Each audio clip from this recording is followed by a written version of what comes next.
All right, today we're cracking open a recently declassified file on a covert operation that is so wild it sounds like something straight out of a movie. We are going deep inside Case File 004A, a high-stakes takedown that all went down right under our noses. So let's start peeling back those blacked-out lines. And look, we gotta get this straight right from the jump. What you're about to see isn't Hollywood. It's pulled directly from the official after-action report. Yeah, the names have been changed, but the events, the stakes, the outcome, this is presented as the real deal. So every secret mission, it's got that one moment where everything just blows up into the open. That public trigger. For this case, it wasn't some dramatic raid or string of arrests. Oh no. It was one of the most unbelievable moments in modern political history.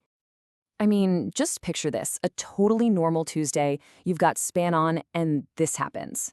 A sitting United States senator live on the air announcing he's stepping down from office with a gun pointed at him just off camera. But here's the thing. This wasn't the opening shot. No. This was the end of the game. This was checkmate. So how in the world does a U.S. senator end up in a situation like that? To figure that out, we've got to go back. We have to open up the case file and rewind to the very beginning, to the moment this whole mission was greenlit. And the official objective for Case 004A was, well, it was huge. This wasn't just about stopping a single crime. This was about preventing a full-blown merger of two powerful criminal dynasties, all centered around a wedding. It was about taking apart the massive financial conspiracy that connected them all the way to the top. And when you look at the target package, you really start to see just how big this thing was. We're not talking about taking down one person here. It was a federal earmark, 4 U.S. senators, a massive shipment of cartel gold, and this strategic marriage. They were targeting a multi-headed monster. At the very heart of this whole thing was this number, $100 million. So the big question is always, how does a cartel get that much dirty money into the legit financial system? Well, in this case, you get a green energy earmark from the federal government. See, an earmark is basically a little side note in a giant spending bill that sends money to one specific project, and it often gets to skip the normal approval process. They are a classic way to hide corruption, and this one, for wind turbines that were never, ever going to spin, was the perfect government-stamped pipeline for cash. Okay, so you've got $100 million.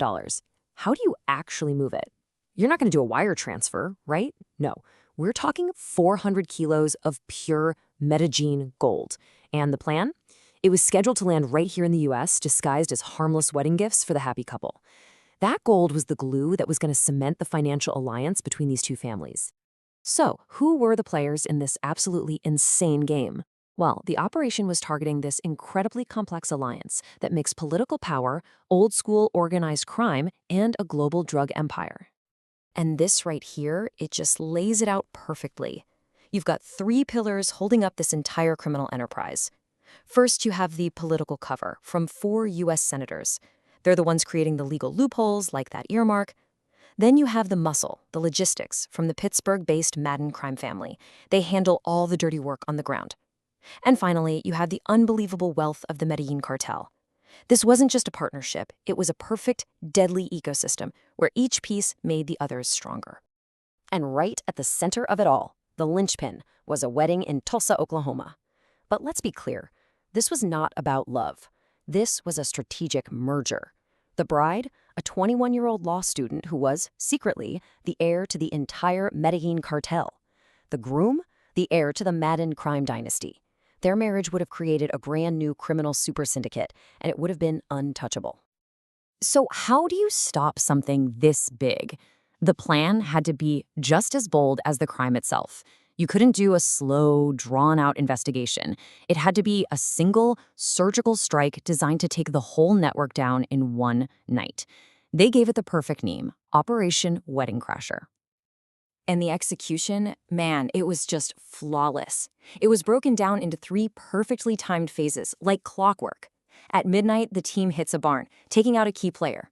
Then, at dawn, they seize a yacht, grabbing another piece of the empire. And the final move? The public finale, severing the conspiracy's political head on live television for the whole world to see. So, when all the smoke cleared, what was left? Nothing. This unholy alliance wasn't just broken up, it was completely annihilated. In a single night, an entire criminal empire was turned to ash. And the financial hit? It is just staggering. $2.4 billion. That's what the cartel inheritance was worth. That was the trust fund waiting for that 21-year-old bride. And because of this operation, that entire fortune was just gone, wiped out. So how did they do it? How did they pull off the impossible? This quote from the case file really says it all. The key wasn't some overwhelming military force. It was precision, it was unconventional tools, and it was the most unlikely asset you could ever imagine. The cartel heiress herself. Turns out, she discovered who she really was, and she chose to burn her own $2 billion empire to the ground rather than wear that crown. Which leaves us with one last huge unanswered question. The case file says the entire operation, from the takedown to that C-SPAN broadcast, was authorized by a single person. And she's described only as a woman who signs her name in fire. Who is she? And where does that kind of power even come from? Well, that's the biggest secret in all of Case 0004A.